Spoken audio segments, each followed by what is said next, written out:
They called her the trainee, a thin, silent figure pushed to the back of the formation in a desert boiling with artillery fire and scorching sand.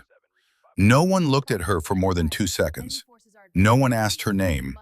No one cared, until the moment she lifted the radio, her voice steady and cold as the desert night wind, and spoke 4 words that froze the entire platoon. Desert Serpent has locked target. But that moment was still 6 weeks away. The C-130's engines screamed against thin air as the cargo ramp lowered, flooding the interior with heat that hit like a physical blow. 118 degrees of scorching desert air mixed with the smell of diesel fuel and hot metal. The kind of heat that made breathing feel like inhaling fire, that turned sweat to salt crystals before it could cool skin, that killed the careless and punished the unprepared. Staff Sergeant Marcus Brennan stood near the front of the cargo bay, 45 years old, with a face carved by wind and war. The Gulf War combat patch on his shoulder was faded almost to invisibility, 26 years of service showing in the lines around his eyes and the gray threading through his hair. He studied the newest addition to his platoon with the practiced assessment of a man who'd learned that assumptions got people killed. She sat alone at the far end of the bay, field pack at her feet, positioned with geometric precision, rifle secured vertical against her shoulder, muzzle down, safety engaged. Her uniform was clean but worn, the fabric faded in a way that suggested years of use rather than neglect. No patches beyond the standard issue, no insignia beyond her rank, private first class. No combat ribbons, no deployment markers, nothing that would tell you who she was or where she'd been or what she'd seen. Her name tape read Reeves in block letters. That was all. Corporal Derek Sullivan leaned close to Brennan, his voice carrying the particular disdain that comes easily to those who've never been proven wrong. That's our augment. Looks like she just finished basic training. Probably some admin clerk getting her mandatory field time before she goes back to pushing papers at division.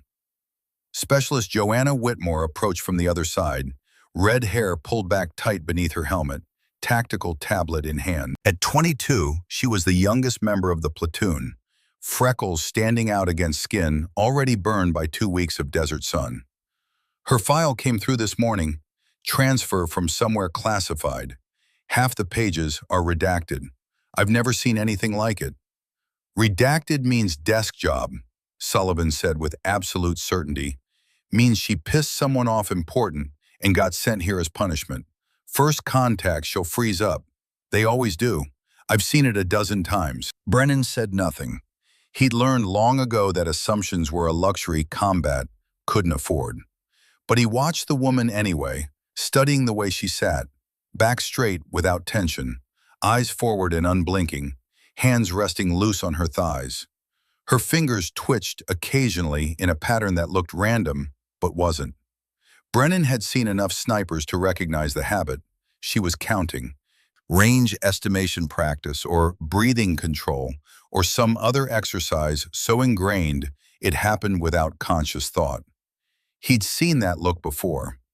Combat veterans sometimes developed it after enough time in the field. That 1,000-yard stare that looked through you instead of at you. But her record showed no deployments, no field time, nothing that would earn that particular expression of someone who'd seen things they couldn't unsee. The woman, Reeves, never looked at them. Not once during the 3-hour flight. Her gaze remained fixed on some point beyond the aircraft's hull, focused on something none of them could see. Not anxious, not afraid, just waiting with the patience of stone.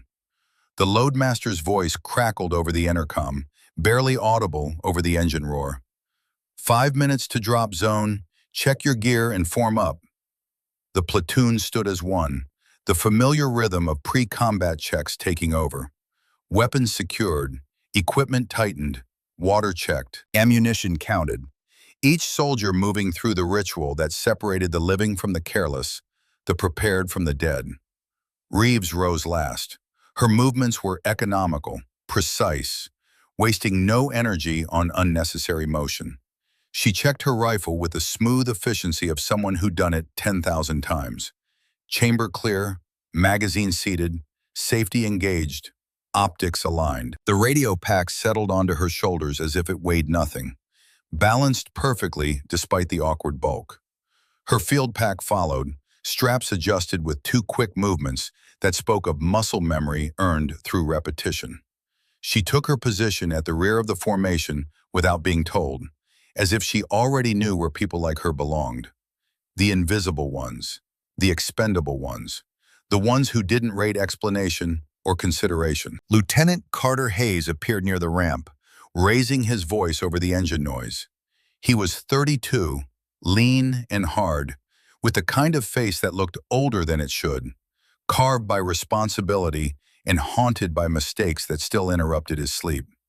3 soldiers lost on his last deployment, 3 names he whispered in the dark, 3 reasons he followed regulations with religious fervor, as if enough rules could prevent another catastrophe. "Listen up," Hayes called, his voice carrying the clipped authority of an officer trying to convince himself he knew what he was doing. "We're reinforcing 2nd Battalion. They've been engaged for 72 hours straight. Hostile forces have been using the terrain, dunes, wadis, abandoned structures, to mount hit-and-run attacks. Our job is to secure Grid 7 and hold it until the supply convoy reaches the forward base." Questions? Silence. Asking questions burned time, and time in a C-130 descending toward a hot landing zone was a luxury none of them possessed. Hayes glanced toward Reeves, his expression unreadable. "We've got one augment for this mission. She'll handle communications and observation. No direct engagement unless I give the order. Everyone else, standard combat formation." The ramp dropped fully open. Hot air blasted through the cargo bay, carrying sand and the distant smell of diesel and burning rubber.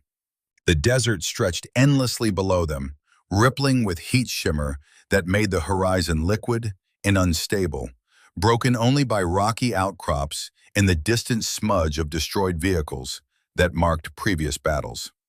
They moved out in 2 columns, spacing tight but not clustered. Brennan led the right flank, his boots hitting sand that felt like walking on a griddle heated to cooking temperature. Reeves fell in behind the main body, radio pack bouncing against her shoulders with each step, rifle slung muzzle down in the carry position. Sullivan glanced back at her, then spoke to Whitmore. "Shouldn't she be up front if she's our comms?" "Hayes wants her where she can't screw up," Whitmore replied, keeping her voice low. "Can't blame him. Better to have communications in the back than have some untested private freeze up when bullets start flying." 3 hours into the march, the heat became physical. A crushing weight that made breathing feel like inhaling hot wool, that turned the simple act of walking into an exercise in endurance. Sweat soaked through uniforms within the first 30 minutes, then kept flowing until soldiers felt like they were wearing wet towels. Water consumption climbed. Canteens emptied. The terrain offered no shade, no relief, no mercy. Just endless sand and rock, baking under a sun that felt close enough to touch. Reeves drank less than anyone else. Brennan noticed because he made it his business to notice things that didn't fit patterns. While the rest of the platoon was going through their second canteen, she'd barely touched her first. She moved without apparent effort, her gait unchanged despite the temperature climbing past 120 degrees. No labored breathing, no heat flush, no stumbling or slowing. When they stopped for a brief rest, the platoon collapsed into whatever shade they could manufacture with ponchos and equipment. Sullivan sprawled in the shadow of a rock outcrop. Whitmore sat with her back against her pack. Even Hayes loosened his chin strap and wiped sweat from his face. Reeves remained standing. She didn't seek shade, didn't sit, didn't even loosen her pack straps. She stood there scanning the horizon with small, methodical movements of her head, like a machine performing a programmed search pattern. Brennan approached her directly, canteen in hand. "You need to stay hydrated."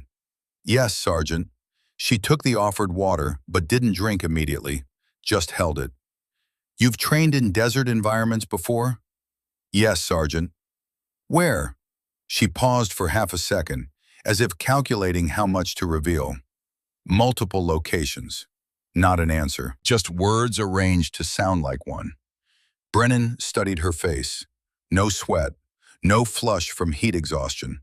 No indication she just marched 3 hours through conditions that would hospitalize unprepared soldiers. She looked like she'd just finished a casual morning walk instead of a forced march through hell. What's your actual MOS, Reeves? 11 Bravo, Sergeant. Infantry. Your file says admin transfer. Files say lots of things, Sergeant. She met his eyes then, and for just a moment Brennan saw something there. Not hostility, not defiance, just a kind of patient waiting. Like she'd had this conversation before and knew exactly how it would end. Like she'd learned that explanations were wasted breath and silence was safer. Right, Brennan said. Drink some water. Carry on. By late afternoon, they reached Grid 7. It was a shallow depression surrounded by low ridges, with sight lines stretching 2 kilometers in most directions. Defensible in the sense that you could see enemies approaching from most angles.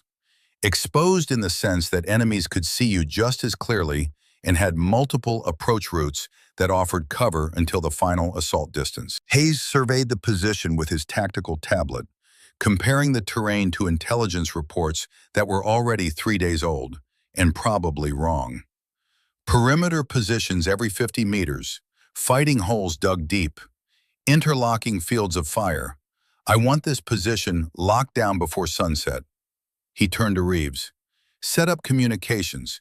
Get us linked with battalion.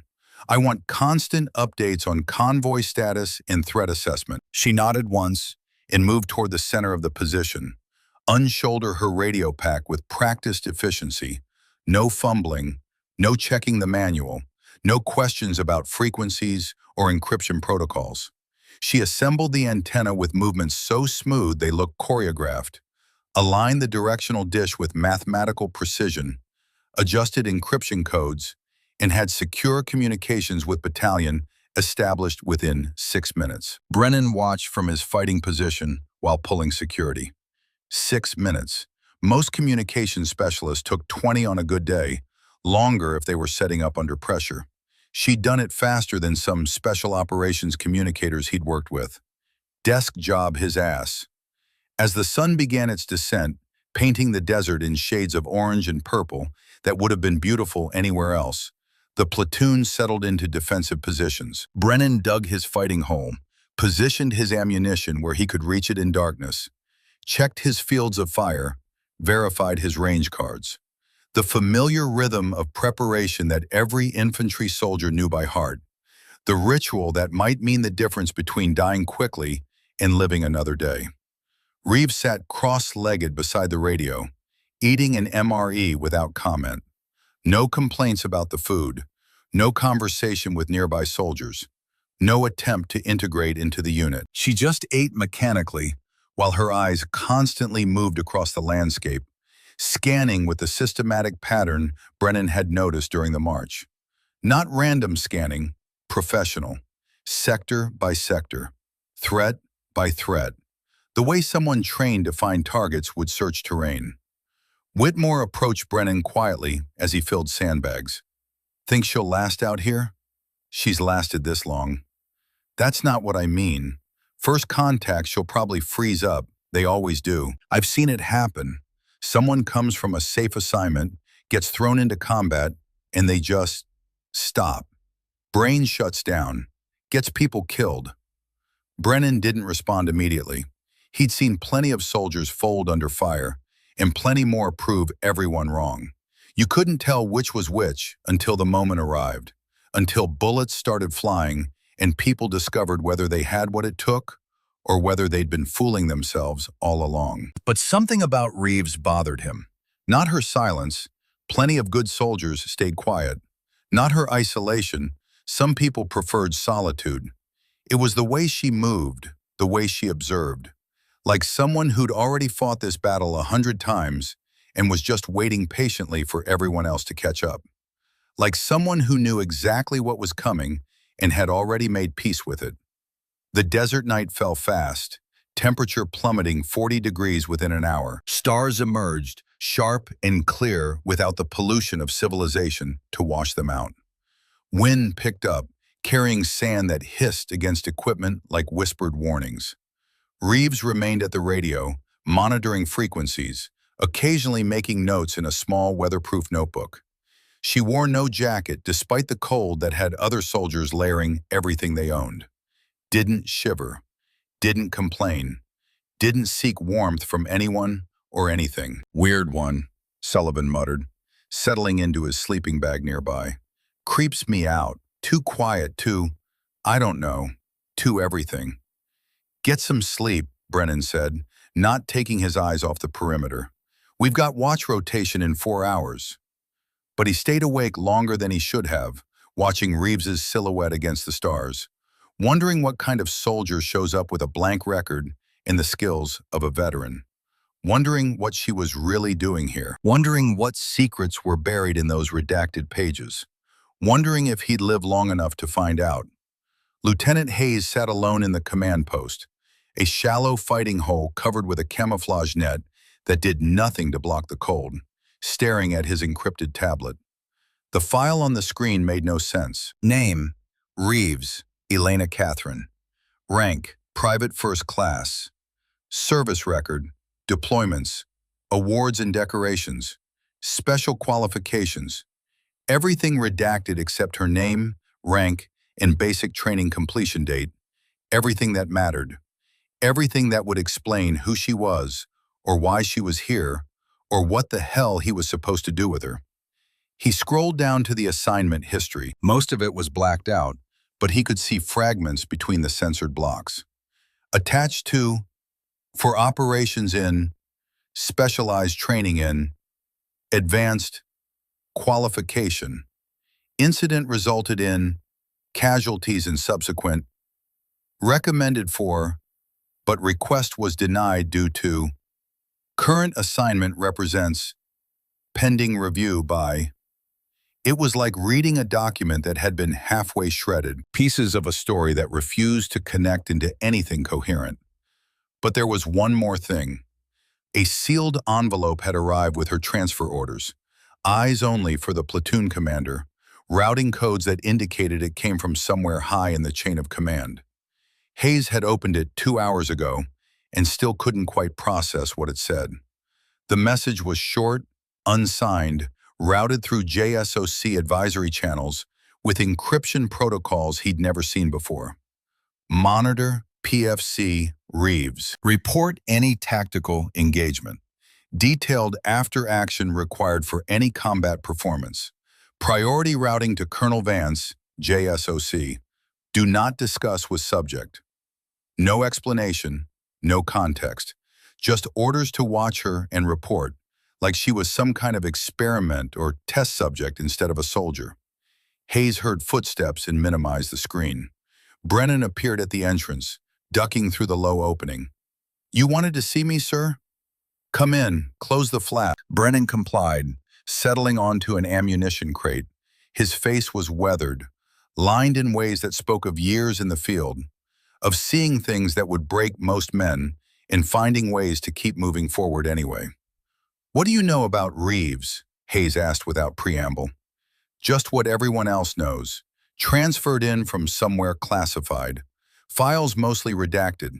She moves like she's been doing this for 20 years instead of however long she's actually been in. Hayes turned the tablet toward him. Look at this. Have you ever seen a personnel file this heavily censored? Brennan studied the screen, his expression darkening. Once, JSOC operators attached to our unit in Fallujah, 2004. But they had proper credentials, identification codes, the whole package. They weren't hiding what they were. This, he gestured at the redactions. This looks like someone trying to bury her. Reeves is listed as a PFC with no combat deployments, which makes no goddamn sense given what we've observed. The way she handles equipment, the way she scans terrain, the way she moves. That's not someone fresh out of basic. No, Brennan agreed quietly. It's not. Hayes rubbed his eyes, exhaustion pressing down on him like physical weight. I put in a request to battalion for her full file, got kicked back immediately with a note saying, "I don't have sufficient clearance." "You're a platoon leader. What clearance could be higher than that?" "Exactly." Hayes pulled up the denial message, showed Brennan the routing codes. "So I called a buddy who works in personnel at division, asked him to run her name through the system informally, off the record. And he called me back 10 minutes ago, told me to drop it immediately, said her file has flags on it that automatically notify certain offices when someone accesses it. Wouldn't say which offices, wouldn't say anything else, just told me to forget I'd asked and hung up." The two men sat in silence for a moment, listening to the desert wind whistle through the camouflage netting. "He did tell me one thing before he hung up," Hayes continued, his voice dropping to barely above a whisper. "He said if I entered a specific search query in the archived operational reports, I might find something interesting. He gave me a call sign." "What call sign?" Hayes met his eyes. "Desert Serpent." The name hung in the air between them like smoke from a distant fire. "Search it," Brennan said. Hayes typed carefully, fingers hovering over the enter key for a moment, as if crossing a line he couldn't uncross. Then he pressed it. The results appeared slowly, loading through encrypted military networks with security protocols that made his tablet work harder than it should. A single document, heavily redacted like everything else connected to Reeves, but with enough visible text to tell a story. Operation Granite Summit. Approximately 4 years prior. Location: Afghanistan-Pakistan border region. Objective: HVT extraction. Operational summary: Special reconnaissance team consisting of personnel deployed to gather intelligence on. Team was compromised on day 3 of operation, resulting in contact with numerically superior hostile force. Team leader: Captain David Brooks, MOH recipient, KIA. Communications specialist: SGT Michael Rodriguez, WIA. Redacted. Assumed command despite being junior member of team. Redacted. Conducted fighting withdrawal over 23 kilometers of mountainous terrain while under continuous enemy contact.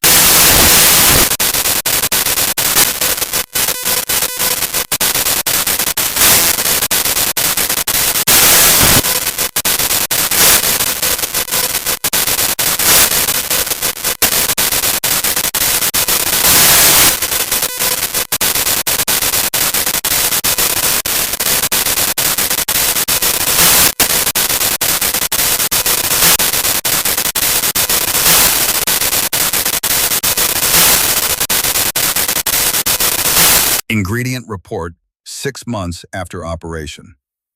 Following debriefing from operation, discrepancies were noted in after-action reports regarding rules of engagement and authorized use of lethal force. Was investigated for violations, including but not limited to unauthorized engagement of hostile forces, disobedience of direct orders from chain of command, and actions resulting in compromise of mission objectives. Investigation concluded that actions taken were tactically necessary for team survival, but exceeded parameters of original mission authorization.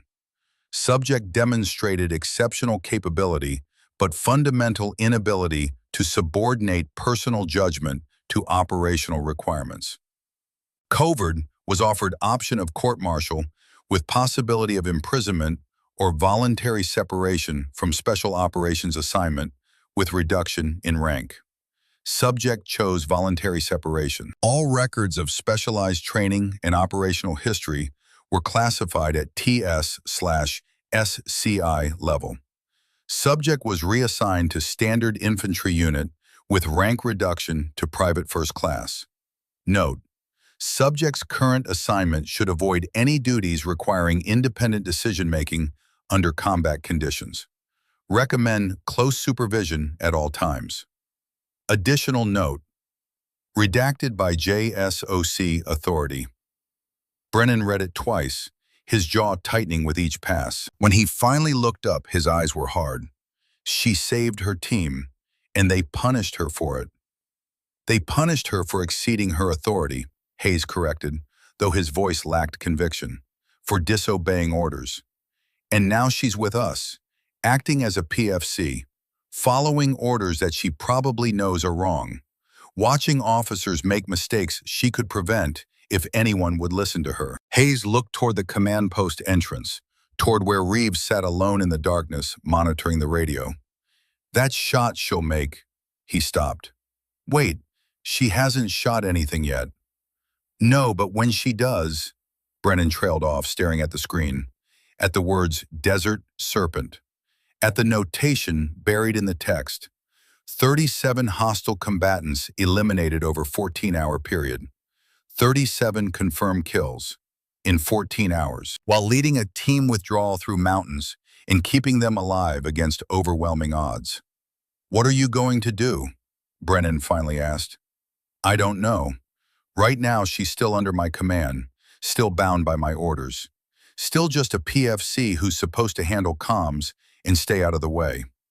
Hayes closed the tablet with more force than necessary. But if things go bad, if we face a serious assault, I need to decide whether I'm going to keep treating her like a trainee or trust that she knows what she's doing. She saved lives before, kept her entire team alive. She also got her team leader killed, Captain Brooks. Hayes pulled up another screen, showed Brennan the service record. Medal of Honor recipient, Gulf War veteran, one of the best officers in JSOC, died covering her team's withdrawal after she disobeyed his orders. Brennan went very still. Brooks? Captain David Brooks?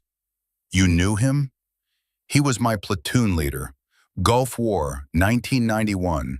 Battle of 73 Easting.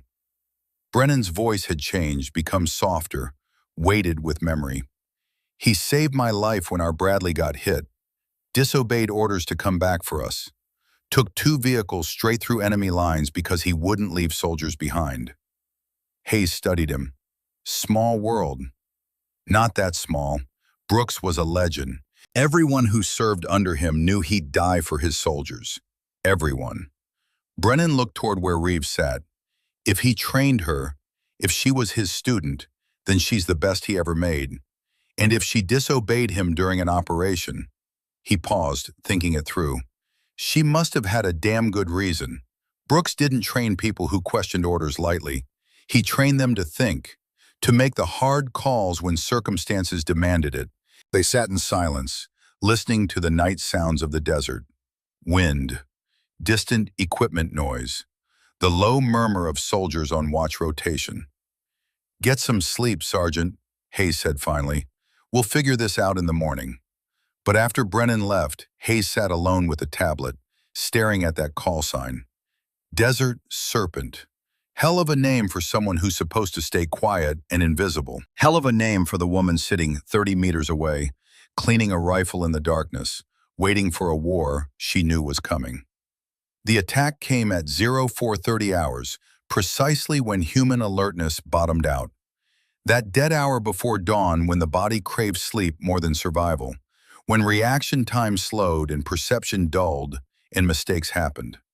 Not a major assault, probing fire, 3 or 4 shooters launching rounds from a ridgeline 800 meters to the northeast. Bullets cracked overhead with sounds like whips snapping, kicking up sand near the perimeter, testing responses and reaction times and resolve.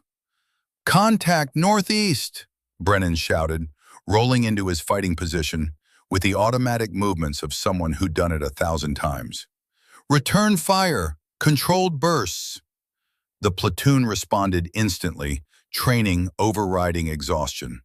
Rifles barked into the darkness, muzzle flashes strobing like lightning. Tracer rounds drew red lines across the night sky, beautiful and deadly. On the distant ridgeline, shapes moved between rocks, barely visible in the pre-dawn gloom. Suppressing fire, Hayes called from the command post. Keep them pinned. Don't let them maneuver. Reeves hadn't moved from beside the radio. She remained seated, perfectly still, rifle still slung across her back. but she'd pulled out a small monocular and was sweeping slowly across the terrain with deliberate precision, not toward the obvious muzzle flashes. South, 45 degrees off target. "Reeves!" Whitmore yelled from her position. "Get your weapon up! We're taking fire!" Reeves didn't respond. The monocular continued its methodical scan, patient and precise, searching for something the others couldn't see. Brennan fired another burst, then glanced at her. "What are you looking at?" "Tire tracks," she said quietly, her voice barely audible over the gunfire. "Fresh. 3 vehicles. They circled our position approximately 2 hours ago." "What?" "The shooters on the ridge are a distraction." She lowered the monocular, her face expressionless in the darkness. "The real assault will come from the south in approximately 90 seconds. Hayes heard through the command net. "Reeves, this is not the time for speculation. Stay on communications and—" "South side," Reeves interrupted, her voice still flat but slightly louder, cutting through his words with absolute certainty. "Heavy weapons team. They're using the suppressing fire to mask their approach. Check thermal." "I don't see anything," Sullivan said from the southern perimeter, scanning with his rifle optic. "Thermal signature. Check your optics." Whitmore swung her weapon-mounted thermal sight toward the south, away from the obvious contact. Her breath caught, visible as vapor in the cold air. "Holy, she's right. I've got 4 heat signatures moving up the wadi. Range maybe 400 meters. One of them's carrying something big, really big." Hayes's jaw tightened. "Brennan, shift half your team south. Now, move." They moved fast, but not fast enough. In combat, fast is often too slow.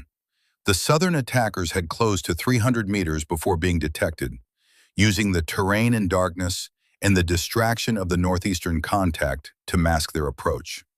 Professional work, coordinated, deadly. One of them raised a rocket-propelled grenade launcher, the distinctive silhouette unmistakable even in darkness. Reeves shifted position for the first time, unslung her rifle in one smooth motion that looked choreographed, adjusted the elevation knob with 2 precise clicks that rang clear in the cold air. "Reeves, you do not have clearance to—" She fired once. The sound was sharp and clean, cutting through the chaos like a knife through silk. 683 meters away, Brennan's mind automatically calculated the distance based on the delay between muzzle flash and impact. The man with the RPG collapsed backward as if yanked by invisible wires. The weapon tumbled from his hands, hit the rocks at a bad angle. The warhead detonated on impact with the ground. A bright orange fireball turned night into day for 3 seconds, casting long shadows across the desert floor, illuminating shocked faces and the scattered remains of what had been 4 men. The remaining attackers scattered immediately, abandoning their assault, disappearing into the darkness like ghosts that had never been there at all. The entire platoon stopped firing.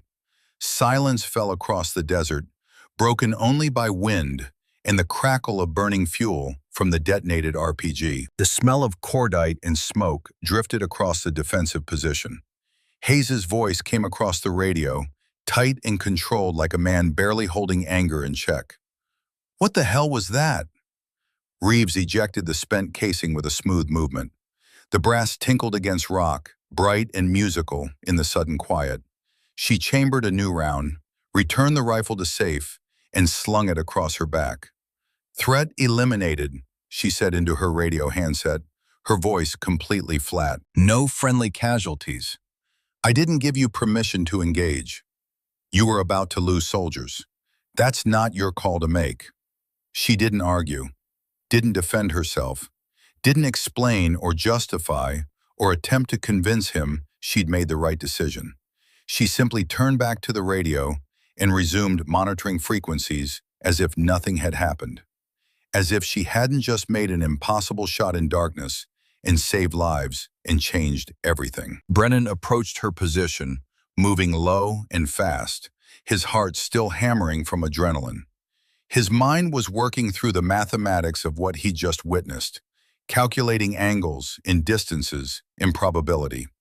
That was a 700-meter shot, in darkness, with what looked like iron sights. 683 meters, she corrected quietly, still not looking at him. Wind from the northeast at 8 knots. Temperature 51 degrees. Elevation compensation required 1 MOA adjustment. Standard ballistic calculation. She said it like she was reciting a shopping list, like it was the most normal thing in the world to make a shot that would challenge most snipers in broad daylight on a known distance range. "Who are you?" Brennan asked, the question coming out almost as a whisper.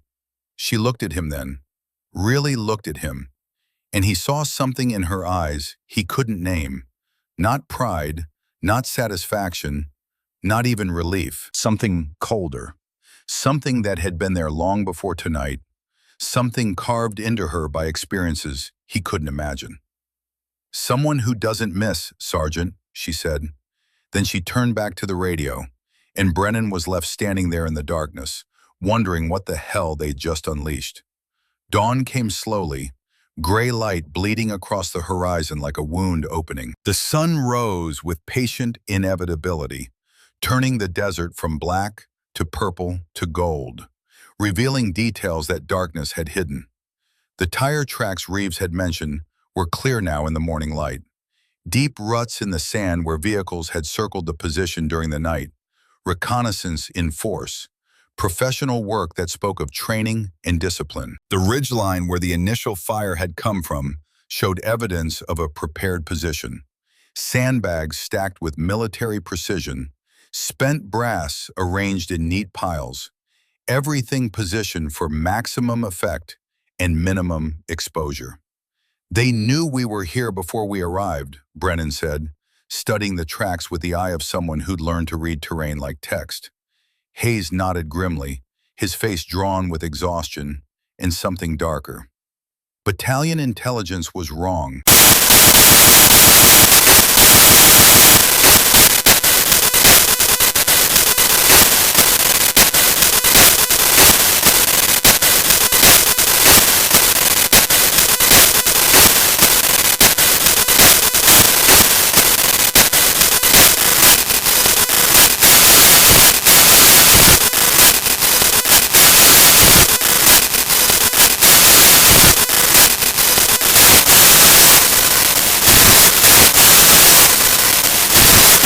"This position is compromised. They've mapped our defensive layout.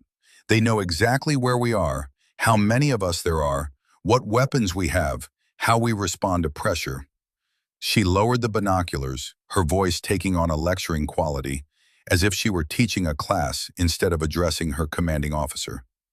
"Next assault will be multi-directional with prepared fire support.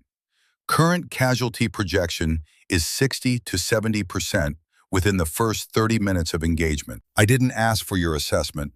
You should have." The air went electric. Several soldiers shifted uncomfortably. "You didn't speak to an officer that way. Not in the field. Not ever." It was the kind of insubordination that ended careers in destroyed units and got people sent to military prison. Hayes stepped closer to her, his voice low and dangerous, barely controlled. "You want to end your career right here, Private Reeves? Because that's exactly where you're headed. We're holding this position as ordered. Battalion needs Grid 7 secured for the supply convoy. That's the mission. You don't get to rewrite it because you fired one lucky shot in the dark." Reeves held his gaze for a long moment. Something passed between them, not quite challenge, not quite submission. An understanding, maybe, that they were both trapped by circumstances neither had chosen. "Understood, sir," she said finally. She turned and walked back to the radio without another word, without argument or explanation or any attempt to convince him. Just acceptance. "Christ," Whitmore whispered to Sullivan. "She's got balls, I'll give her that. Talking to an LT like that." "She's got a death wish," Sullivan muttered. "That's what she's got. You don't cross officers and survive in this man's army." Brennan said nothing. He was watching Reeves's back, the set of her shoulders, the way she moved. Not defeated, not chastened, just waiting. like she knew exactly what was coming next and had already accepted it, like she'd seen this movie before and knew how it ended. The temperature climbed as morning wore into afternoon.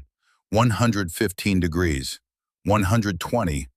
The rocks became too hot to touch. Heat shimmer made the horizon liquid and unstable, turned the air into something thick you had to push through with each breath. Reeves sat at the radio, monitoring frequencies, making notes in her weatherproof notebook. 6 hours without moving. No bathroom break, no food, no water that anyone could see. Just constant, unwavering vigilance. Brennan brought her a canteen. You need to stay hydrated. Heat stroke will kill you faster than bullets out here. Thank you, Sergeant. She took the canteen but didn't drink, just held it like a prop in a play. You really think they're coming back? I know they are. How can you be so certain?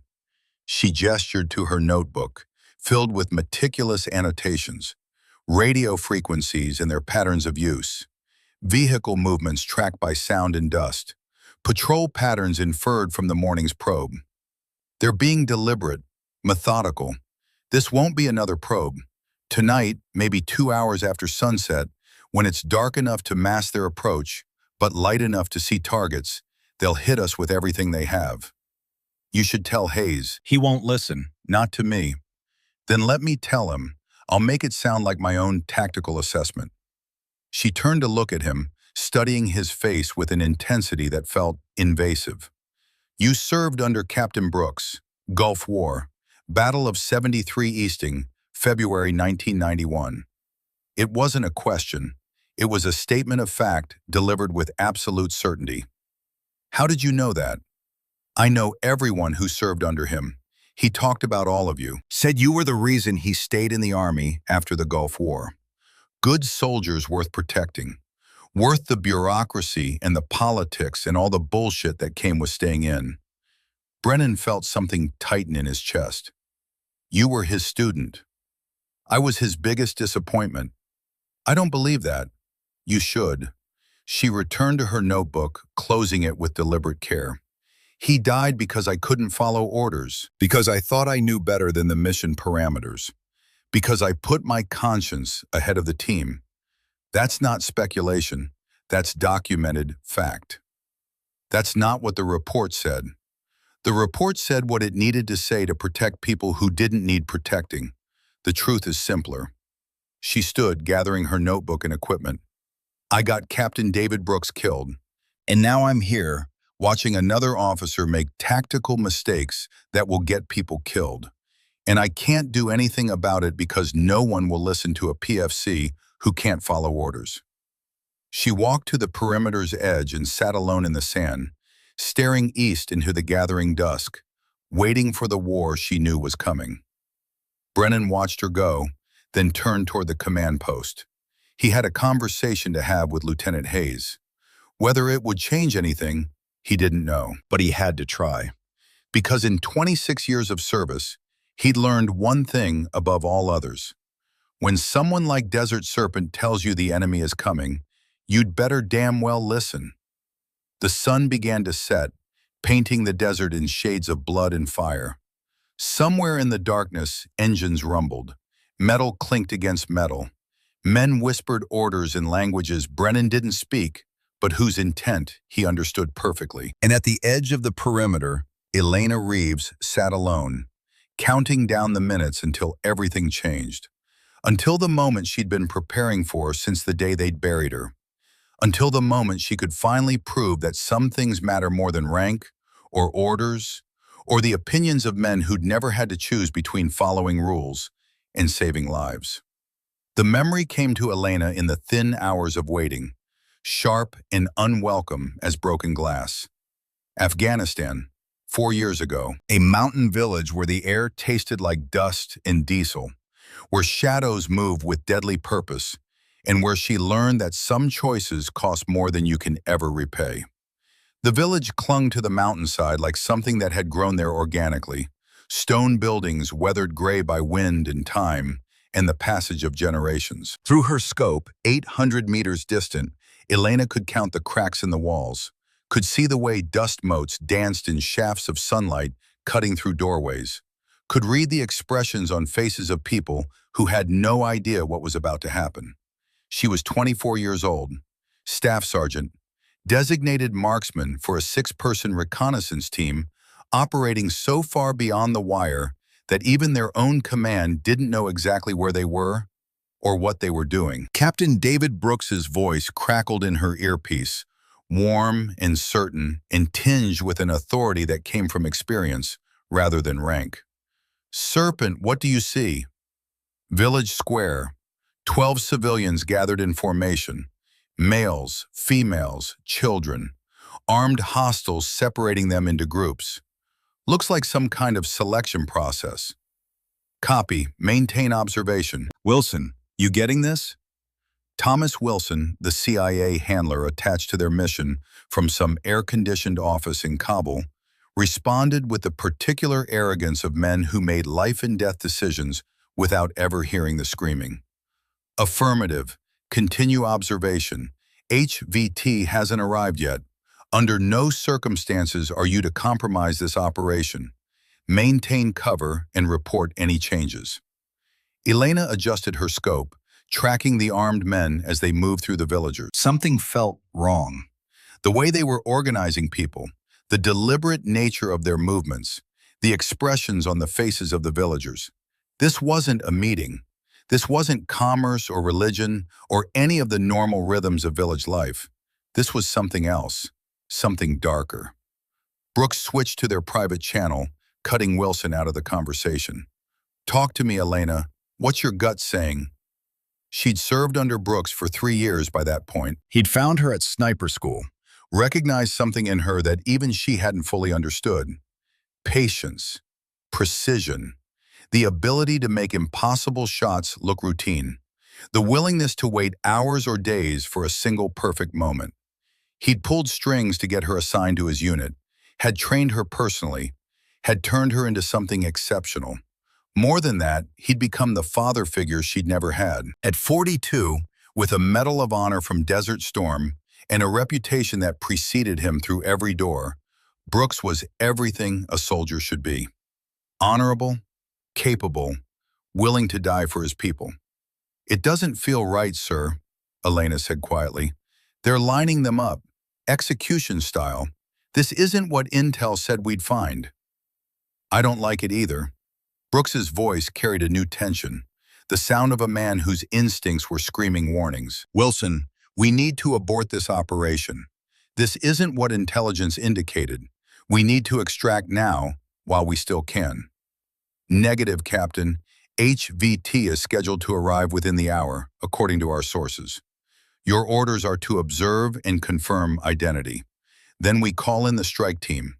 Any engagement before that compromises the entire operation and 6 months of intelligence work. Elena, I am formally and strongly recommending we intervene to prevent what appears to be an imminent war crime."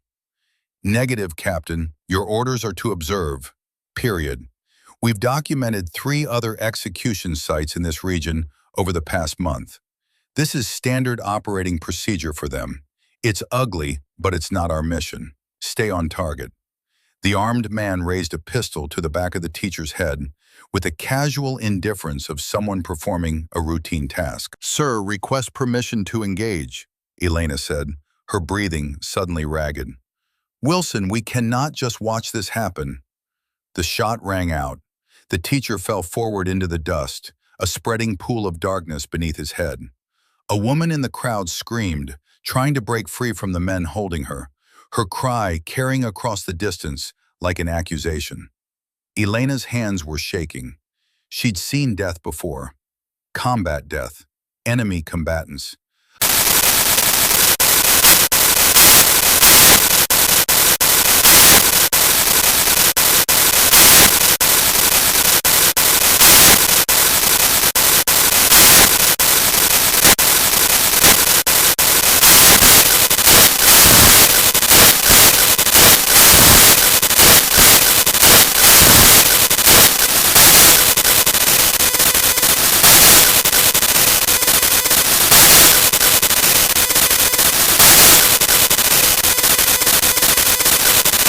They dragged the woman forward, the one who'd been screaming. She was pregnant, visibly so, her belly swollen beneath traditional dress. She was crying now, pleading in Pashto, the words incomprehensible, but the meaning crystal clear. "Please, mercy, my child." "Captain Brooks," Elena's voice barely worked. "Sir, they're going to kill a pregnant woman." "I see her." Brooks sounded like he was being torn apart. "Wilson, I am formally requesting permission to engage on humanitarian grounds. We cannot allow the execution of a pregnant civilian."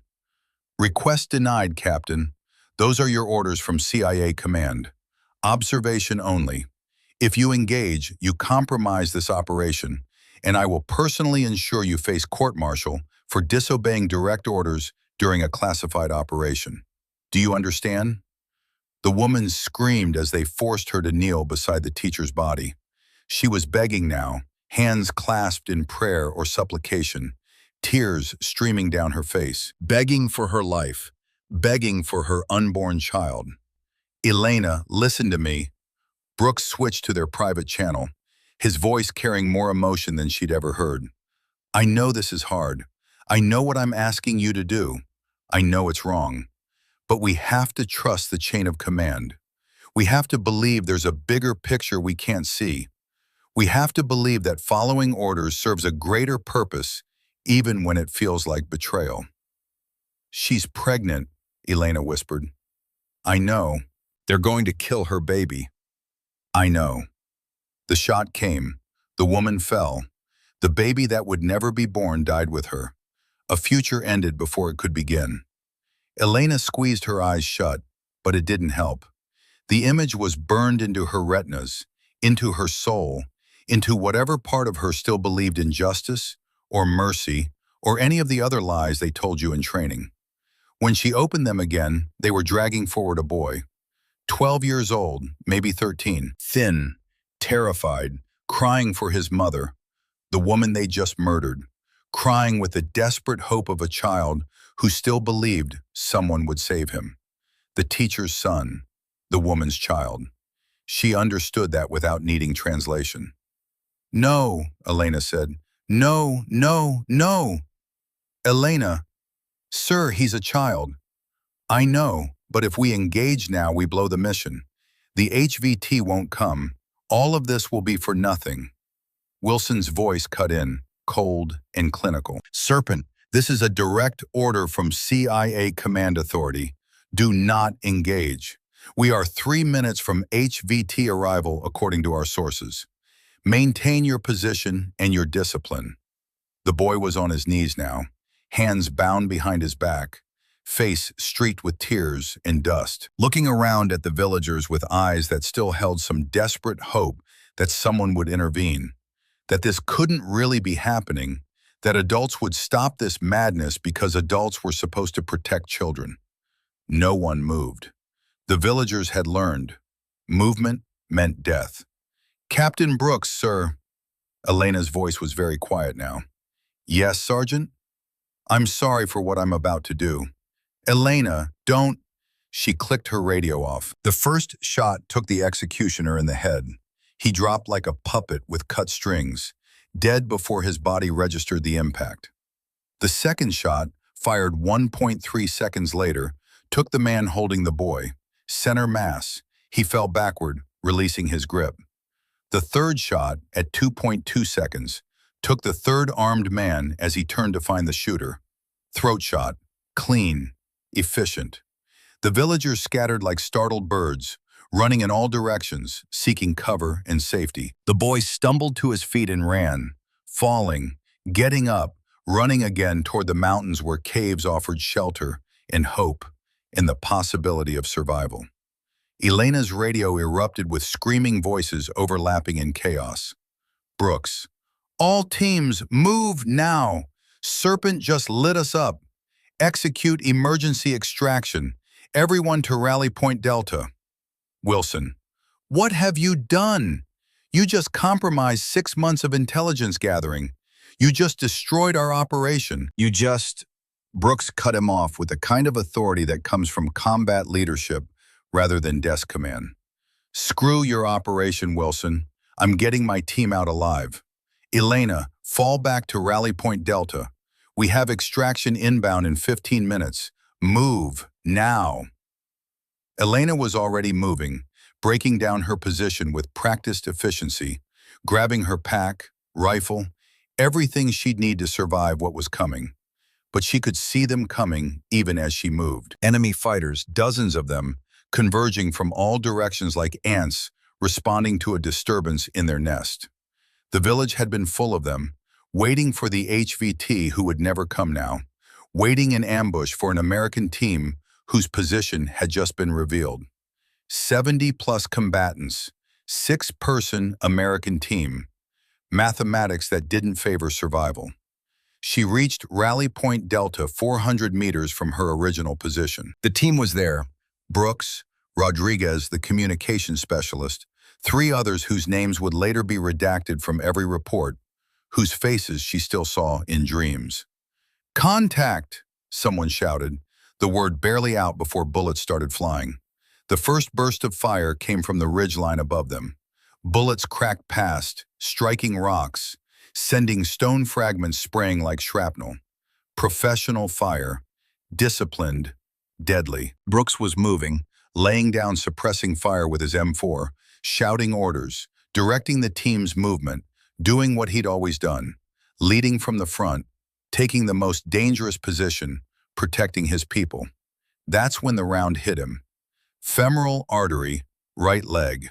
The kind of wound that kills in minutes if untreated, that no amount of training or toughness can overcome because you can't fight blood loss with willpower. Blood fountained, bright arterial red that looked black in the mountain shadows, pumping with each heartbeat in a rhythm that counted down to death. Elena was beside him in seconds, tourniquet already in her hands, training taking over. "I've got you, sir. I've got you. Just stay with me." "No time." Brooks grabbed her vest with hands already losing strength, pulled her close with desperate urgency. His face was pale, shock setting in fast, but his eyes were clear and focused. "Leave me. Lead them out. That's an order." "I'm not leaving you." "That's an order, Sergeant Reeves." He shoved his command radio into her hands, the weight of it like accepting a crown made of thorns. "Get them home. That's your mission now. That's all that matters." "Sir, please." Brooks looked past her to Rodriguez, to the communications specialist standing there with blood-soaked shoulder and eyes wide with shock. "Tell her family I died doing what was right. Tell her this was my choice as much as hers." "Captain," Rodriguez started, his voice breaking. "Go!" Brooks propped himself against a rock, rifle coming up with the last of his strength, his face set in an expression of calm acceptance. "I'll buy you time. Elena, don't let my death be for nothing. Don't let those civilians die for nothing. Get these soldiers home. Move!" Elena pulled Rodriguez back, her hands moving with automatic efficiency, even as something inside her shattered into pieces too small to ever reassemble. The communications specialist was staring at Brooks, at the blood pooling beneath him, at the reality of what was happening. "We have to go," Elena said, her voice somehow steady despite everything breaking inside her chest. "He gave us an order. We follow it." They moved. Behind them, Brooks's rifle started firing in controlled bursts, professional, calm, disciplined, like he was on a range instead of bleeding out on a mountainside in the middle of nowhere. Like this was just another training exercise instead of the last moments of a life spent in service. His voice came over the radio one final time, weak but clear. "Elena, you did the right thing. Don't ever doubt that. Don't ever let them make you doubt that." Then static, then silence, then nothing. Elena led them through 23 kilometers of hell. Every wadi was an ambush waiting to happen. Every ridge was a potential kill zone. Every rock could hide an enemy fighter with an AK-47 and the training to use it. She called shots like she was solving math problems, like Brooks had taught her. Range plus wind plus elevation equals solution. Fire. Chamber next round. Next target. The rifle became an extension of her will, each shot precise and necessary and final. Rodriguez took a round through his left shoulder 3 hours into the withdrawal. The bones shattered, nerves severed, his arm hanging useless and leaking blood. She kept him moving anyway, kept all of them moving, because stopping meant dying, and she would not let Brooks's sacrifice be for nothing. Hour 4, hour 8, hour 12. The night came, and she used it. Used the darkness and her thermal optics and every trick Brooks had ever taught her. Every lesson hammered home through thousands of repetitions until it became instinct. 14 hours after it started, the extraction helicopter appeared like salvation with rotors.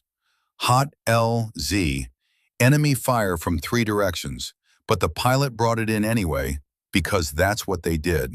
That's what the best of them did without hesitation or second-guessing. Elena was last aboard, firing her final magazine, covering the team as they loaded, one by one. As the helicopter lifted, banking hard to avoid ground fire, she looked back one last time. Brooks's body was still there somewhere in those mountains, left behind, abandoned, alone, because of her choice. Rodriguez sat across from her in the helicopter, his ruined arm strapped across his chest, his face gray with pain and shock, and something darker. He looked at her with eyes that held accusation and spoke words that would haunt her across years and continents and the space between who she was and who she wished she could be.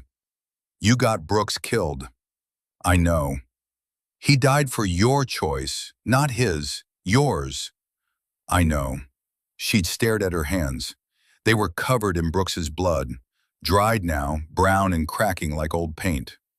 37 enemy combatants eliminated over 14 hours. 11 civilians saved, including a 12-year-old boy named Rashid, who'd been seconds from execution.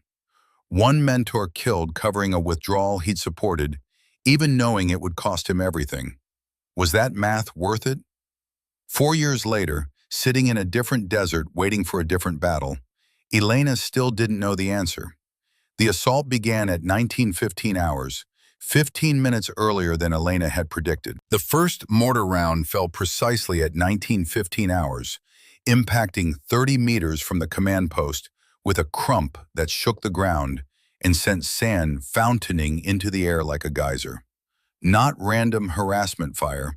This was calculated, deliberate, professional. Incoming! Brennan's voice carried across the defensive position, the warning shouted with the automatic urgency of someone who'd survived too many battles to be casual about any of them. Elena was already moving, sprinting toward the command post in a low crouch that minimized her profile while maintaining speed.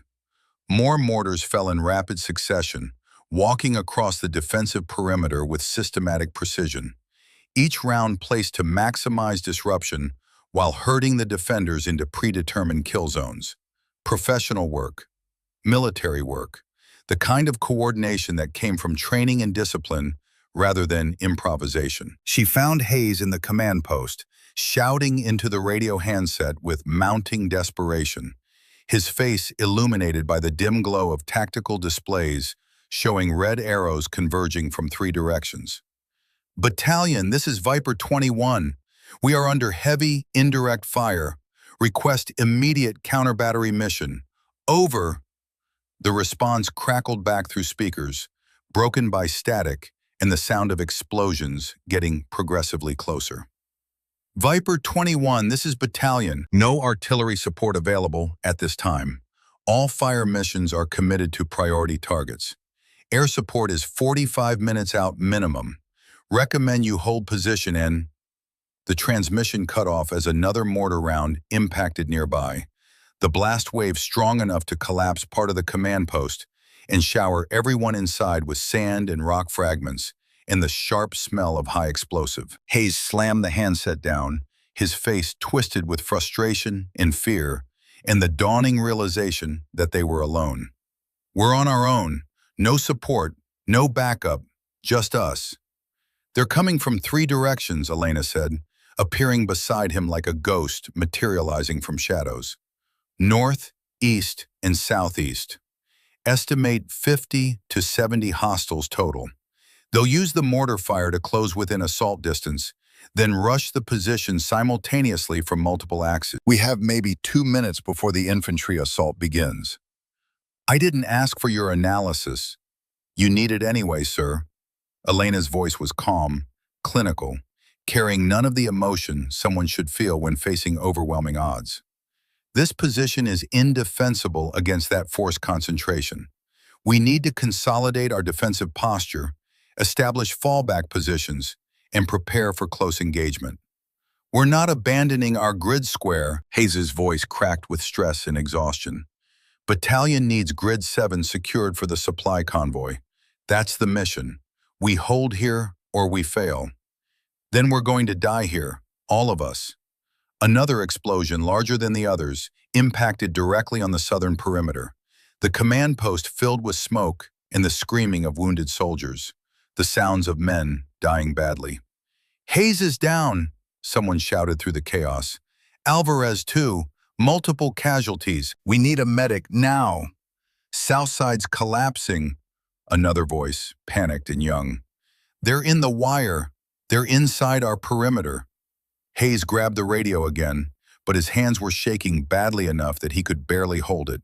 He stared at the tactical display, showing 3 red arrows converging on their position, each representing 15 to 20 hostiles.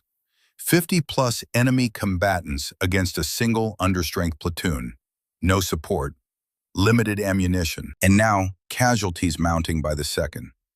Elena watched him struggle with the decision, watched the moment when pride and regulations collided with reality, and reality won.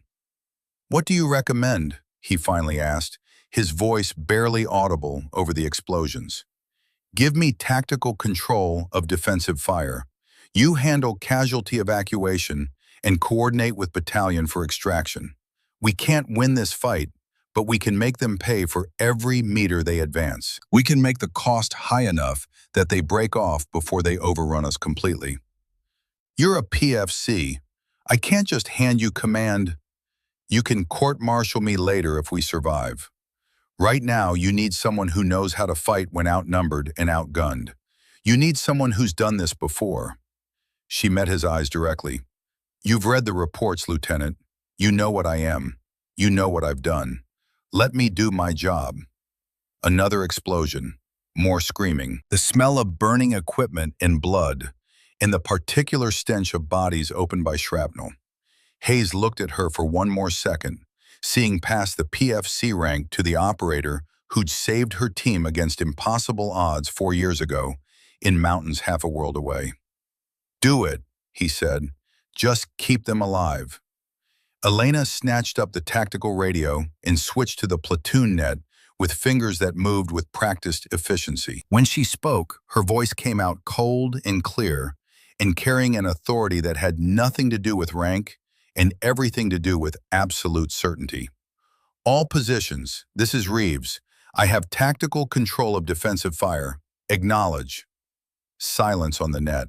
Then, one by one, the squad leaders responded with varying degrees of surprise and reluctance and desperate hope. "North position, acknowledged." Brennan's voice steady and calm. "East position, acknowledged." Sullivan, surprised but compliant. "South position, what's left of it, acknowledged." Someone else, voice strained with pain or fear or both. "Good, listen carefully because I will say this once and I don't repeat myself." Elena's voice carried across the net with the kind of command presence that comes from having made life and death decisions under fire. "North position, shift your fire 30 degrees right. The mortar crew is using the ridgeline for cover. I need you to suppress them, not the assault team. Aim for the high ground where they're directing fire from." "Copy?"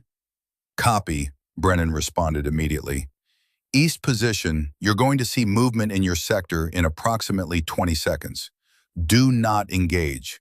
They're scouts trying to draw fire and identify our positions. Let them pass. When the main assault comes, you'll know it. They'll be firing RPGs and using heavy machine guns for suppression. Those are your targets. Everything else is bait. Copy? Copy, Sullivan said, doubt clear in his voice, but obedience overriding skepticism. South position, pull back 15 meters to the secondary fighting positions we established during initial setup. Your current location is pre-registered for their mortars. If you stay there, you die. Move now. We can't just abandon. Move or die, Elena interrupted with absolute finality. Your choice. Make it in the next 5 seconds. Hesitation. Then, moving, Elena dropped the radio and picked up her rifle with both hands, climbing onto the highest point of the command post, a stack of supply crates covered with sandbags that provided elevation but zero protection. Completely exposed but offering clear sight lines across the entire battlefield. Brennan appeared below her, looking up with concern etched into his weathered face. "What are you doing? You'll get killed up there." "My job." She chambered around with a smooth action. "Protect the command post and the casualty collection point. I'm going to draw their attention and thin their numbers. You keep our people alive. You'll be exposed to fire from 3 directions. Maybe, but I'll take enough of them with me to give you a fighting chance." She settled into position with the practiced movements of someone who'd done this 1,000 times. "Now move. I need clear sight lines." He moved. The mortar fire stopped abruptly, the sudden silence almost shocking after the sustained bombardment. The signal. The assault teams would be moving now, closing the distance under cover of lingering smoke and dust in the chaos they'd created. Elena controlled her breathing with conscious effort, letting her heart rate slow despite the adrenaline flooding her system. She scanned the terrain systematically, with movements so practiced they looked mechanical, looking for the telltale signs of advancing infantry. Movement against the static background, dust disturbed by footsteps, the flash of metal, or the outline of equipment silhouetted against sand. There, northeast sector, 400 meters out, 3 figures moving in tactical formation toward the perimeter, using terrain features for concealment, but not quite invisible to someone who knew how to look. She fired once. The lead figure dropped mid-stride, falling with the boneless collapse of someone whose nervous system had stopped sending signals. Adjusted her aim with a tiny movement, fired again. The second figure fell. The third dove for cover behind a rock outcrop, survival instincts overriding mission objectives. "Contact northeast," she called over the radio, her voice completely calm. 400 meters, multiple targets advancing on north position.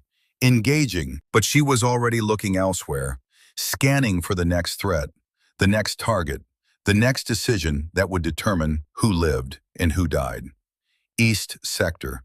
2 technical vehicles approaching fast with weapons mounted in their beds, firing as they moved. 800 meters and closing at maybe 40 kilometers per hour. Mobile gun platforms that could shred their defensive position if they got close enough. East position, technical vehicles inbound. Engage the gunners first, not the drivers. Take away their weapons and they're just trucks. She lined up her shot carefully, leading the target to account for vehicle movement and her own elevated angle. Calculated wind, distance, the way heat shimmer would affect the bullet's path. Fired. The gunner on the lead technical collapsed over his weapon. The mounted gun went silent. Second vehicle, different gunner, harder shot because the driver was taking evasive action now, weaving between rocks and using terrain to break line of sight. Fired. The round sparked off the vehicle's frame. Miss. She adjusted without emotion, without frustration. Breathed. Calculated. Fired. The second gunner fell. Both vehicles swerved apart, drivers realizing they were being engaged by precision fire from an elevated position. That continuing the assault meant dying uselessly. Good. That would slow them down, force them to dismount and approach on foot by precious minutes. South sector. The assault team there was larger, maybe 20 fighters rushing the partially collapsed defensive line, using the casualties and confusion to press their advantage. South position, fall back to rally point Alpha now. Fighting withdrawal, alternate teams covering, move with discipline. The Southern defenders peeled back in good order, one team laying down suppressing fire while the other moved, then reversing roles. Not a rout, a controlled, tactical retreat executed with the kind of discipline that training hammered home through endless repetition. The assault team pressed forward, emboldened by what looked like success, moving faster and with less caution. Elena adjusted her position slightly, picked her targets with cold calculation. Not the lead elements charging forward, they'd just be replaced. The leaders, the ones directing from positions of cover in the rear, the ones whose death would create confusion and hesitation. 3 shots in rapid succession. 3 figures fell from positions 30 to 50 meters behind the main assault. The attack momentum faltered visibly, fighters looking around in confusion as the voices that had been directing them went silent. North position, shift fire to support south sector. Crossfire pattern on my mark. Execute now. The northern defenders repositioned with practiced efficiency, catching the southern assault team in a devastating crossfire from 2 directions simultaneously. Bodies fell. The coordinated attack dissolved into scattered fighters seeking cover. The assault broke. Cease fire, Elena ordered. Conserve ammunition. Watch for secondary assault. They'll regroup and try again. She reloaded with movements so smooth they looked choreographed, scanning the battlefield again while her hands worked through muscle memory. 7 minutes of engagement. They'd stopped the initial assault, but this was far from over. The enemy was regrouping now, reassessing, preparing for another attempt with lessons learned from the first. Her radio crackled. Reeves, this is Hayes. We have 4 wounded, 2 critical. I've called for emergency medevac, but they're saying 20 minutes minimum. Copy. Hold the casualties at Rally Point Alpha. That's the most defensible location we have. What's your ammunition status? She checked her remaining magazines without taking her eyes off the terrain.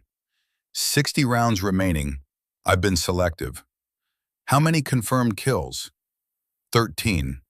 Silence on the radio for several seconds. Then Hayes's voice, carrying something that might have been awe or horror or both. Jesus Christ, Reeves. It's not over, sir. They'll regroup and hit us again within 10 minutes. We need to prepare for... A new sound cut through the desert air. Helicopter rotors, growing louder, approaching from the west. Viper 21, this is Reaper 65. We're inbound with your medevac and reinforcements. Pop smoke for landing zone identification. Reinforcements. They'd survived long enough for help to arrive, for the cavalry to show up like something from a movie, except this was real, and the blood was real, and the bodies were real. Hayes's voice came over the platoon net, lighter now, infused with relief and the beginning of hope. All positions, mark LZ with purple smoke. Prepare for friendly helicopter landing. Maintain defensive posture. Elena climbed down from her elevated position as purple smoke billowed across the defensive perimeter, marking the landing zone with the international signal for friendly forces. The helicopter swept in fast and low, door gunners scanning for threats with mounted weapons, the pilot handling the aircraft with the kind of aggressive confidence that came from having done this too many times to count. It touched down for exactly 90 seconds, long enough to load the wounded with efficient gentleness, drop off 6 fresh soldiers who looked eager and young and unprepared, and 4 crates of ammunition that hit the sand with solid thuds. Then it lifted off again in a storm of rotor wash, in sand, and the particular smell of aviation fuel. The enemy assault never came. Faced with reinforcements and the demonstrated presence of helicopter support that could return with gunships, they withdrew, melted back into the desert from which they'd emerged, like ghosts returning to the underworld.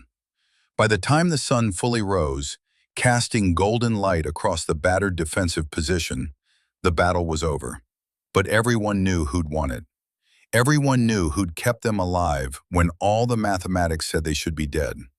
The debriefing took place in a tent that smelled like canvas and sand, and the particular staleness of recycled air. Major Diana Foster sat behind a field desk, 45 years old with eyes that had seen too much and forgiven too little, reviewing reports with the kind of focused intensity that made junior officers nervous. Hayes stood before her, presenting the after-action report with careful precision. The enemy assault began with concentrated indirect fire at 05:15 hours. They coordinated attacks from 3 directions simultaneously, attempting to overwhelm our defensive position before we could receive support or reinforcement. Foster studied the tactical map, her finger tracing the red arrows marking enemy approach routes. Casualties? 4 wounded, 2 critical but stable, no KIA. Foster's eyebrow raised fractionally, the only indication of surprise. You held off an estimated 70 hostile combatants with a single understrength platoon and took only 4 wounded. That's remarkable. Walk me through your defensive tactics. Hayes hesitated. This was the moment he could take credit, file a report that made him look competent or even brilliant, possibly advance his career beyond the shadow of his previous failures. Or he could tell the truth. He looked toward the back of the tent where Elena sat alone, rifle propped beside her, expression unreadable. She didn't look at him, didn't acknowledge his attention, just sat there like a statue carved from desert stone, waiting with infinite patience. I didn't win that fight, Major, Hayes said quietly. She did. Foster followed his gaze. Elaborate. PFC Reeves assumed tactical control of defensive fire during the engagement. She identified enemy approach routes before they materialized, directed our limited forces with precision, and personally eliminated 14 hostile combatants from an elevated position while under fire from multiple directions. 15, Elena said from the back without looking up. What? Foster turned to face her. 15 confirmed kills, ma'am. There was one more after the helicopter departed. Enemy sniper in an overwatch position preparing to engage the landing zone. I handled it.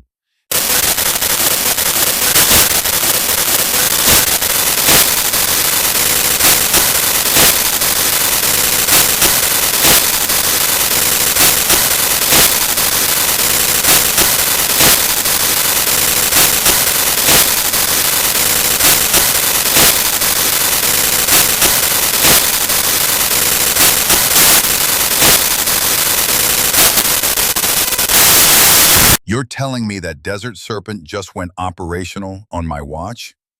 Hayes felt ice slide down his spine despite the heat. You know who she is. I was CIA liaison for Operation Granite Summit 4 years ago. I know exactly who she is and what she's capable of. Foster moved to the tent entrance, verified they were completely alone, then returned. What I'm about to tell you does not leave this tent. Is that completely clear? Yes, ma'am. 4 years ago, during Operation Granite Summit, a reconnaissance team was compromised in hostile territory in the Afghanistan-Pakistan border region. The team leader, Captain David Brooks, Medal of Honor recipient, was killed. A junior operator with the call sign Desert Serpent assumed command despite being the most junior member and conducted a fighting withdrawal that became absolutely legendary in special operations circles. Foster pulled up classified files on her tablet, showed Hayes imagery and reports he'd never seen. She eliminated 37 enemy combatants over a 14-hour period while keeping her team alive and mobile. Most of those kills were precision shots at ranges exceeding 600 meters. When they finally extracted and debriefed her, Special Operations Command wanted to know how she did it. What did she tell them? She said it was easy. You just had to not miss. Foster shook her head slowly. They ran her through every evaluation, every psychological screening in existence. She wasn't unstable, wasn't traumatized. She was just better at killing than anyone they'd ever trained or even imagined possible. And that terrified them more than any enemy ever could. Hayes was beginning to understand. The inquiry wasn't about disobeying orders. The inquiry was about what to do with a soldier who exceeded every parameter of normal human performance. Someone who could think faster, shoot better, and make tactical decisions that were objectively correct, but violated every protocol and chain of command. Foster's voice carried an edge of old frustration. They couldn't promote her, too junior, too unpredictable. Couldn't keep her in JSOC. She'd proven she'd act independently when she disagreed with orders.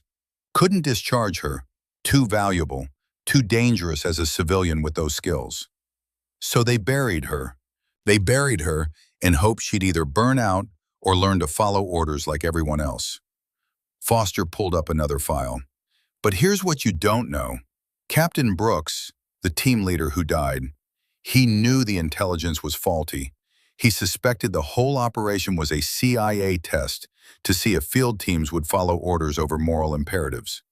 When Reeves shot those executioners and saved those civilians, Brooks immediately backed her decision. He died protecting her choice, not resenting it.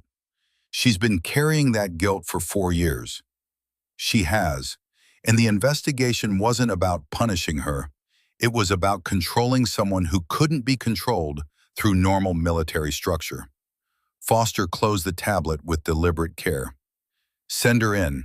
I need to speak with her directly. Hayes found Elena exactly where he'd left her, sitting in the sand outside the tent, methodically cleaning her rifle with movements so practiced they look like meditation or prayer.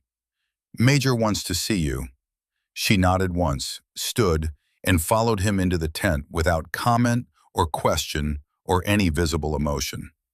Foster studied her for a long moment while Elena stood at attention, eyes forward, face expressionless. The perfect soldier except for the fact that she was anything but perfect in the ways that mattered to military bureaucracy. Desert Serpent, Foster said quietly. I've heard a lot of stories about you over the years. I'm sure you have, ma'am. Are they true? Probably not. Stories tend to get exaggerated when they pass through enough people. Lieutenant Hayes tells me you eliminated 15 hostile combatants during this morning's engagement. 15 confirmed, ma'am. There may have been others wounded who withdrew, but I only count kills I can verify. 15 confirmed kills in approximately 7 minutes of combat, under fire from multiple directions, while directing defensive operations for an entire platoon. Yes, ma'am. Did you miss any shots? Elena was quiet for a moment, actually considering the question with the seriousness of someone who kept precise mental tallies. 2. The technical gunner required a follow-up shot because I didn't compensate adequately for vehicle movement combined with crosswind. I should have led the target more. Foster laughed, a short, sharp sound without real humor. Jesus Christ, they really did bury a legend in the ranks, didn't they? She circled Elena slowly, like a predator assessing prey or a general reviewing troops. Why didn't you just leave 4 years ago? Take a discharge, go civilian, leave all of this behind, and build a normal life. Because this is what I am, ma'am. Take away the uniform, and I'm just someone exceptionally good at killing people. At least here, I can kill the right people for the right reasons. That's a hell of a way to look at your career. It's an honest way. Foster stopped circling. I'm going to ask you a direct question, and I want absolute honesty. Can you follow orders? Can you operate under command authority without going rogue when you disagree with tactical decisions? No, ma'am. The blunt honesty seemed to catch Foster off guard, as if she'd expected deflection or equivocation. You're openly admitting you can't follow orders. I'm admitting that when I see people about to die because of decisions I believe are wrong, I'll intervene every single time without hesitation. I can't turn that off. I've tried. Elena met the Major's eyes directly. So if you're asking whether I'll be a good, obedient soldier who does what she's told and doesn't question authority, the answer is no. But if you're asking whether I'll keep people alive and complete whatever mission actually matters, the answer is yes. Always. That's exactly what I was afraid you'd say. Foster turned away, hands clasped behind her back in the posture of an officer making difficult decisions. You're a liability, Reeves. An exceptionally talented liability, but a liability nonetheless. The moment I put you back in any kind of combat role, you become my responsibility. And I can't afford to have a soldier who picks and chooses which orders to follow based on personal judgment. I understand, ma'am. Do you? Because I don't think you really do. You're too damn good at what you do. That's your curse. Foster turned back to face her. If you were average, we could just discharge you and be done with it. But you're not average. You're a strategic asset that we can't use because using you means accepting that sometimes you'll do things your own way, regardless of orders or chain of command. Foster moved to her field desk, pulled out a folder with official seals. I'm sending you back to your unit as a PFC with a notation in your file that you performed adequately during the engagement. Nothing more. No medals, no commendations, no official recognition. Thank you, ma'am. Don't thank me. I'm not doing you any favors. I'm burying you again because that's the only way to keep everyone safe, including you. Foster's voice softened slightly. But for what it's worth, that thing you did this morning, taking command, organizing the defense, keeping all those soldiers alive against overwhelming odds, that was extraordinary. You should know that even if no one else will ever officially acknowledge it. I don't need acknowledgement, ma'am. I just need people to go home alive to their families. Elena left the tent. Outside, the platoon was waiting. Brennan, Whitmore, Sullivan, Hayes, others whose faces she'd memorized over 6 weeks of deployment. What did she say? Whitmore asked. She said I performed adequately. Adequately? Brennan's voice rose with indignation. You saved the entire platoon. You personally eliminated 15 hostiles while directing defensive operations under sustained fire from 3 directions. That's not adequate. That's exceptional by any possible standard. That's not how the official report will read. And that's fine. Elena picked up her rifle. I don't need credit or recognition. I need all of you to survive and go home to whatever lives you have waiting. But that night, as Elena sat alone cleaning her rifle for the 3rd time, the radio crackled with a transmission that would change everything again. Any station, this is Reaper 61. We have a critical situation developing at Grid 12. 17 friendly personnel pinned down in Canyon, multiple hostile contacts, requesting experienced sniper support. Over. Elena stared at the radio for a long moment. Grid 12 was 40 kilometers east, outside her unit's area of operations. Not her problem, not her responsibility. She could ignore it, stay silent, let someone else handle it. Brennan appeared beside her like a ghost. You going to answer that? If I do, I'm Desert Serpent again. If I don't, 17 soldiers probably die. Brooks would say do it. Elena looked at him, at this man who'd served under her mentor decades ago, who'd survived because Brooks had disobeyed orders to save his people. You really think so? I know so. He never could walk away from soldiers in trouble. That's why I'm still here. That's why you're here. Brennan gestured at the radio. That's why those 17 soldiers are waiting for someone to help them. Someone who can do what needs doing. Elena picked up the handset, thumb on the transmit button. One decision, one moment. Everything changes or everything stays the same. She pressed the button. Reaper 61, this is Desert Serpent. I have precision engagement capability. Send coordinates and situation report. Long silence. Then, Desert Serpent, confirm call sign. Confirmed, send grid coordinates. Copy, Serpent. And it's good to have you back on the net. 6 hours later, after a forced march through darkness that would have broken most soldiers, Elena lay prone on rock that still held the day's heat. 1,500 meters from Grid 12, she studied the terrain through her scope, while Brennan lay beside her with a spotting scope. 42 hostiles, Brennan said quietly. 3 distinct positions. North Ridge has 15, East Ridge 12, South Ridge, another 15. They've got interlocking fields of fire. Anyone who moves down there dies. Elena did the mathematics automatically. 42 targets. 3 positions separated by distance and elevation. Limited ammunition. The need for absolute perfection because any miss would reveal her position and get everyone killed. "I'll start North Ridge and work counterclockwise," she said. "You spot and call corrections." For the next 6 hours, she worked through the enemy positions with methodical precision. Each shot calculated, each breath controlled, each trigger pull the culmination of thousands of hours of training. North Ridge, 15 targets, 15 shots, 15 kills.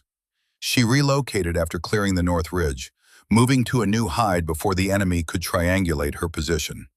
East Ridge, 12 targets, closer range, but the enemy knew someone was hunting them now. They moved more carefully, used cover better. Didn't matter. 12 shots, 12 kills.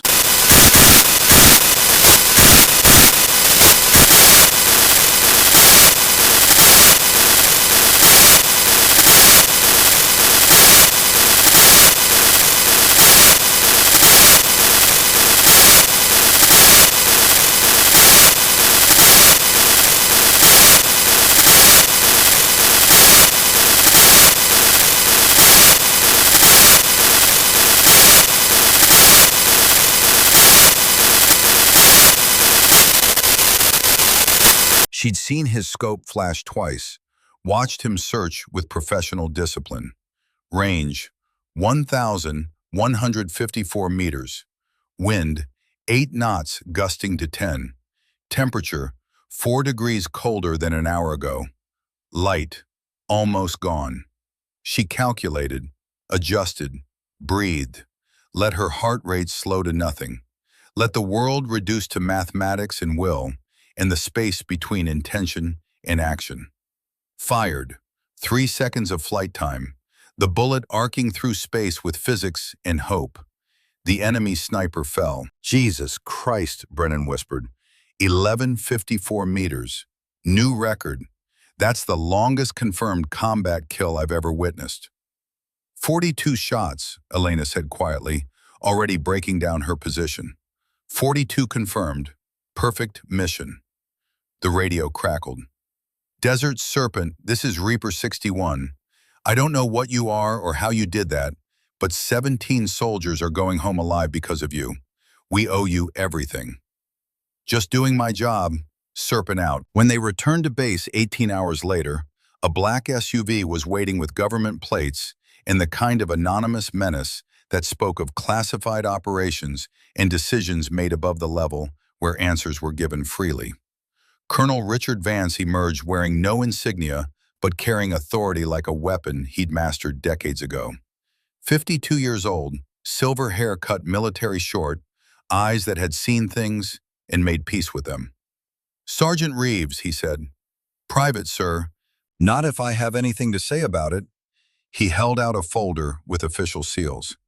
"Colonel Richard Vance, JSOC. I knew Captain Brooks before he became your teacher. He was my student first." Elena took the folder with hands that wanted to shake. Inside, personnel action, reinstatement, promotion to captain, assignment as chief instructor for advanced sniper school at Fort Benning.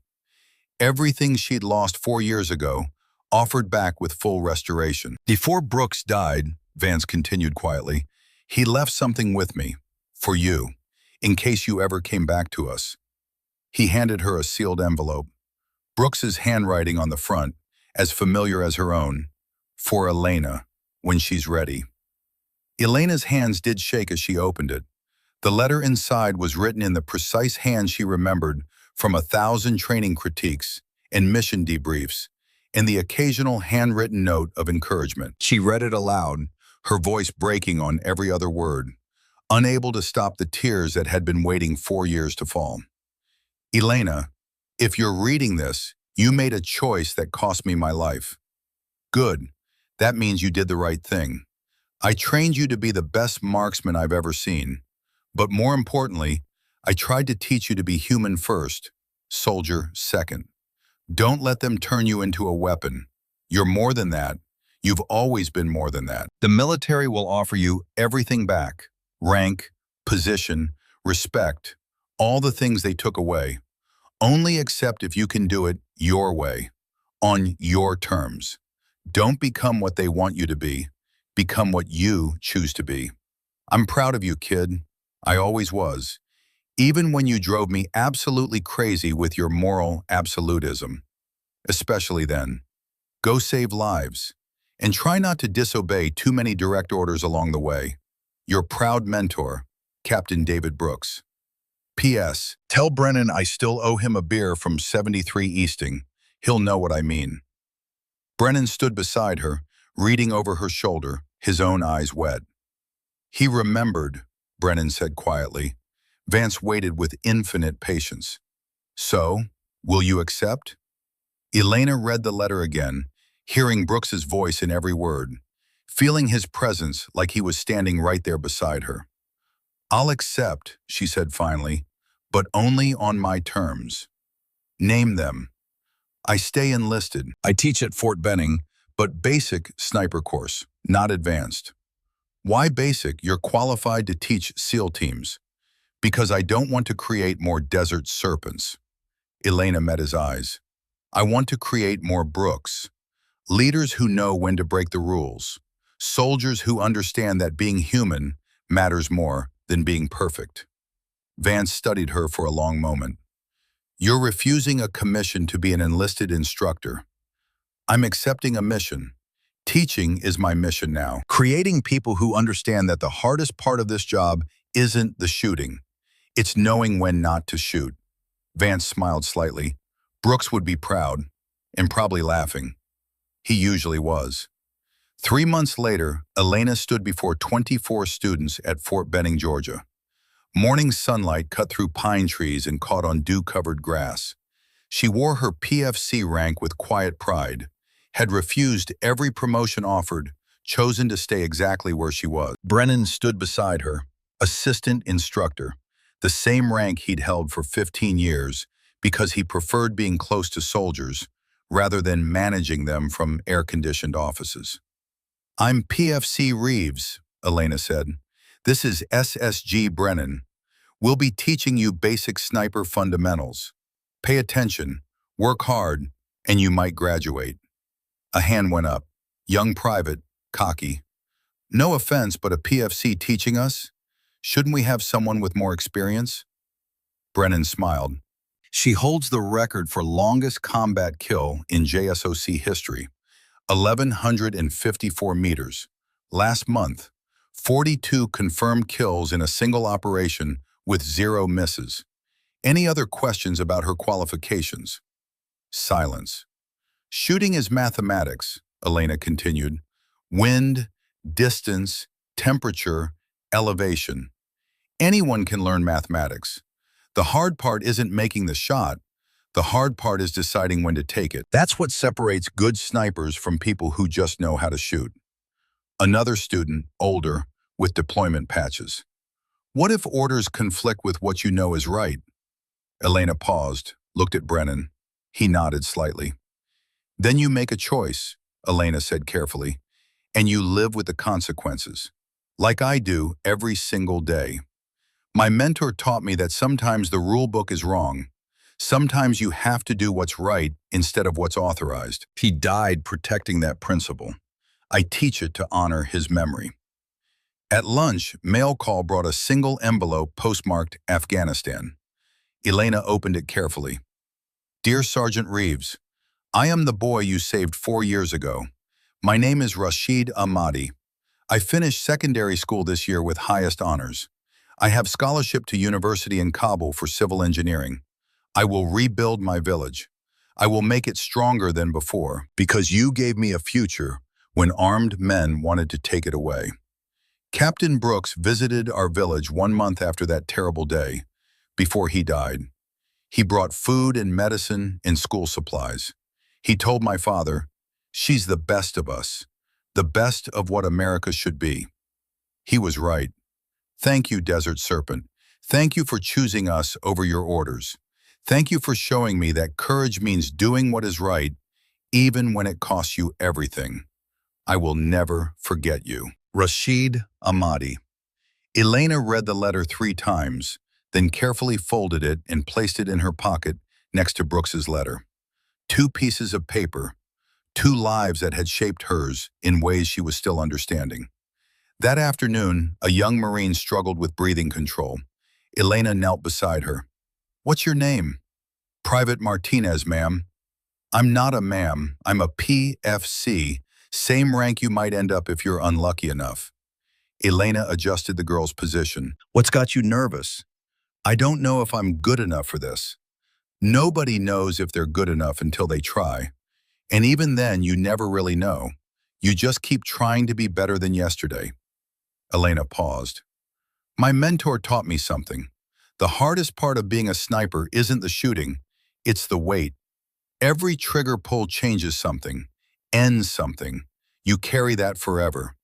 Make sure you understand what you're signing up for before you commit to this path." You make it sound like a burden. It is a burden, but it's also a privilege. The privilege of protecting people who need protecting. The privilege of making sure good people go home alive. Elena stood. "Now stop overthinking and take the shot."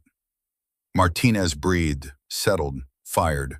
600 meters, center mass. "Good. Now do it again. And again.